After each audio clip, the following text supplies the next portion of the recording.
Welcome back to the AllyInCali show. Today we have on our show Kellan Patterson and BJ Victor. Welcome to the show. Hey. And they are here to talk about their new book, How to Get Started, Stay Safe, and Operate Your Music Career. I am so excited to have you guys on. Welcome. Thank you for having us. So can you tell us a little bit about yourself, where you're from? My name is BJ, like she said. I'm an artist, songwriter, and I'm from Oakland, California. And I'm here today to tell you guys about my book. My name is Kellan Patterson. I'm an attorney, and likewise, we're going to talk to you guys about the book that we published. So I met BJ when I moved here about a year after I moved here. I've been here for 3 years. We met at an open mic, and we met and stayed in contact, and we ended up putting out a single together called Playlist, which is currently available on iTunes, Google Play, Spotify, got approved for Pandora, everywhere. And I could not have done it without him. I asked him so many freaking questions. Okay, so I'm glad to have this book so I can stop bothering him now. Can you tell me your inspiration behind putting this book together? You want to go? Yeah, so what inspired us to put this book together was the need for independent artists to protect themselves in the music industry. One, it's to educate artists about their rights and about how to run their music business, and then two, to do what's necessary to protect those artists in the music industry. Yeah. And because I'm an artist myself, it just made sense for me to understand the business, and me just having my own personal experiences and knowing certain things and not knowing certain things. I know that it is important if I want to actually make a career out of it, and if I want to make money off of it, then I should have certain things in place. But a lot of times, independent artists, we don't really know, and so we just forget about the information and we just work on the craft. We put the music out, but you kind of lose at the end of the day if you don't implement these pieces. Exactly. And I think it's so great, the dynamic, because you're actually a rap artist who's been through it and has done the research and the groundwork, and then having an attorney to have that legal advice. That's what makes this book so great. And I remember in the songwriting process when we were making Playlists, actually after we wrote the song and we made the beat, I was so confused about song splits. And I asked BJ a few times how it works, and it wasn't until he drew a little graph for me, which is in this book. But this really helped me. I'm a visual learner, understand song splits, and if you don't have that written down on paper, you can lose in the end. So why do you think it's so important for artists to know their legal rights when they're writing a song? It is your work.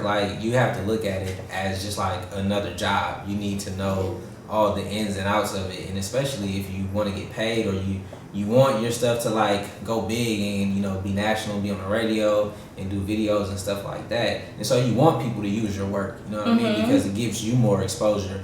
But in doing that, these companies, these television shows, movies, they need to know who to pay.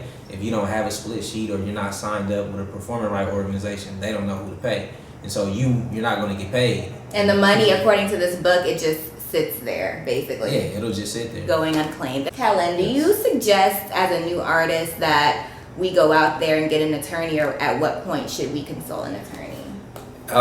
It's important to consult an attorney as early as possible. And it's not necessarily a thing where, if you don't have enough money right away, it's still important that there may be a relationship that you may be able to create with someone who's willing to help you out. So as early as possible, I would suggest to get an attorney so they can be able to guide you through the process. And so the foundation of your music business will be on point. Yeah, it's more important than you think. Right. Sure. So there's a section in here I really like about branding. It's chapter 9. Why is it so important to brand yourself as a new artist? So me specifically, I just want people to kind of have an association with who I am. And so what I do is a lot of times, anytime I put out merchandise, I try to keep it consistent. A good friend of mine told me that you should always keep your brand consistent. And so like through my water bottles, my t-shirts, my keychains and stuff like that, it's just brand recognition. So if somebody sees a billboard, it might not even have to have my face on it. You know, they just have a picture of my logo and they say album coming 2017. They'll know it's my album, you know? And so I think that's important, you know, just if you want to build a fan base and you want people to find a way to be a part of what you're doing, because we know records don't sell anymore. So what medium are people using in order to support you? So they're not going to buy my CD, they're going to download it, they're going to stream it. But if they're real fans, then they're going to buy my t-shirt, they're going to buy my water bottle. They'll find ways to help you get paid. So do you have any advice out there for artists as far as like staying consistent or like sticking to this plan, or what encouragement that's the can word you that give? I would use is you have to be consistent, like, because there's going to be a lot of time in the beginning that nothing's going to happen, or like what we may see as nothing happening for us or working out for us, but if you really look at it, you kind of just land it brick by brick. But like when we're looking at where we want to be, where we are now is not there, so it looks like it's very far away. But each step you're taking is making you better and it's getting you closer to the goal. So like you said, you just have to be consistent. And that's what drives me to keep going. Like I just solely believe that I'm going to make it to where I want to be. There's no doubt in my mind about it. I like that. What about you, Kellan? Any advice for our viewers? Protect yourself at all times. That's the most important thing. You don't want to get burned. Once you do find yourself breaking through, you want to make sure that you have all your assets protected. And when I mean assets, your intellectual property is all protected and squared away. So. Great advice. Thanks so much for watching the AllyInCali show. I'll put their social media information below. Also, make sure to like the video and subscribe. Thanks for watching, Alley Cats. Meow. Peace.